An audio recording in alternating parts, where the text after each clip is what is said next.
नमस्कार, मैं संजय सिन्हा। अभी जो कहानी आपको सुनाने जा रहा हूं उसका नाम है पहचान।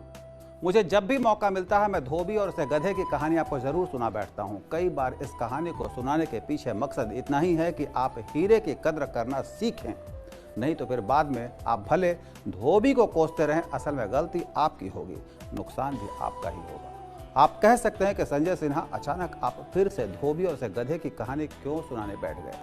बात इतनी सी है कि मेरे एक जानने वाले शिकायत कर रहे थे कि उनके रिश्ते किसी से नहीं निभते। मैंने पूछा था कि आप रिश्तों की कद्र करते हैं? रिश्तों की कद्र से आपका क्या मतलब है संजय जी? उन्होंने मुझसे पूछा। मैंने कहा, रिश्तों की कद्र से मेरा मतलब इतना ही है कि क्या आप उन्हें पहचान कर उन्हें वो महत्व देते हैं या फिर।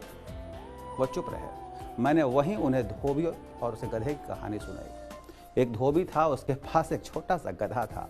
धोबी को अपने गधे से बहुत प्यार था। गधा भी मालिक का बहुत काम करता था। एक दिन यूं ही रास्ते में चलते हुए धोबी को एक पत्थर दिखा।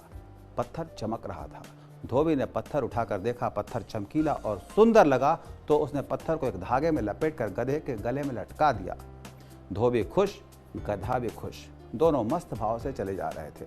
अचानक एक आदमी की निगाह गधे के गले में लटके उस पत्थर पर पड़ी। आदमी ने देखा कि यह तो हीरा है। उसे बड़ा आश्चर्य हुआ, लेकिन वो ये समझ गया कि धोबी को ये नहीं पता कि गधे के गले में हीरा है। आदमी बड़े शातिर अंदाज में धोबी के पास पहुंचा और उसने उससे पूछा कि धोबी भाई, ये गधे के गले में पत्थर क्या लटका रखा है? धोबी ने कहा, हुजूर, यूं ही रास्ते में पड़ा मिल गया था, मैंने अपने प्यारे गधे के गले में उसे पहना दिया और जब से ये उसे गले में पत्थर पहनाया है, गधा बहुत खुश है। आदमी समझ रहा था कि धोबी पत्थर की कीमत से एकदम अनजान है, इसलिए उसने धोबी को लालच दिया और कहा कि धोबी भाई, ये पत्थर तो मुझे दे दो, मैं तुम्हें 100 रुपये दूंगा। धोबी सोच में पड़ गया। फिर सोचता हुआ उसने कहा कि नहीं हुजूर, 100 रुपये में मैं क्या करूंगा? इस पत्थर को पहनकर मेरा गधा बहुत खुश है और गधा खुश तो मैं भी खुश हूं।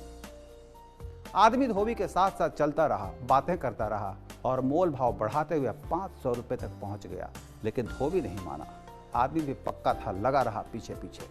अपनी बातचीत में उसने एक बार भी जाहिर नहीं होने दिया कि यह पत्थर हीरा है। खैर, बातचीत करता हुआ वो बीच में रुका। उसे पूरी उम्मीद थी कि आखिर धोबी जाएगा कहाँ। कुछ दूर रुककर फिर वो धोबी के पीछे लपका, लेकिन ये क्या? वहां पहुंचकर उसने देखा कि गधे के गले से पत्थर गायब है। आदमी धोबी पर चिल्लाया, अरे गधे के गले से पत्थर कहाँ गया? धोबी ने बहुत विनम्र होकर जवाब दिया, हुजूर, जब आप पीछे कहीं रुक गए थे तभी एक और आदमी आया और उसने मुझे 10,000 रुपये दिए और वो पत्थर लेकर चलता बना। आदमी चिल्लाया, मूर्ख, तुझे पता नहीं कि तू कितना बड़ा अभागा है? वो जिसे तू पत्थर समझ रहा था वो दरअसल हीरा था, और कम से कम 5 लाख रुपए का हीरा था, जिसे तूने 10,000 रुपये में गंवा दिया। अब संजय सिन्हा तुम्हारी कहानी लिखकर सबको सुनाएंगे, तब तुम्हें उसकी अहमियत समझ में आएगी। धोबी मुस्कुराया और उसने कहा कि हुजूर, मुझे तो नहीं पता था कि वो हीरा है। मैं तो पत्थर सोचकर उसे 10,000 रुपये में बेच दिया, लेकिन आपको तो पता था कि वो 5 लाख का हीरा है।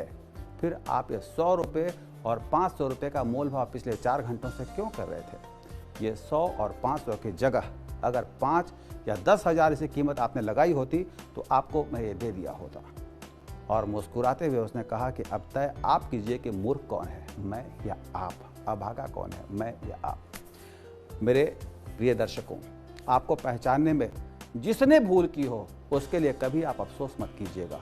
आप तो हीरा हैं। अफसोस तो उसे करना है जिसने पहचानने में भूल की है या फिर देर कर रहा है।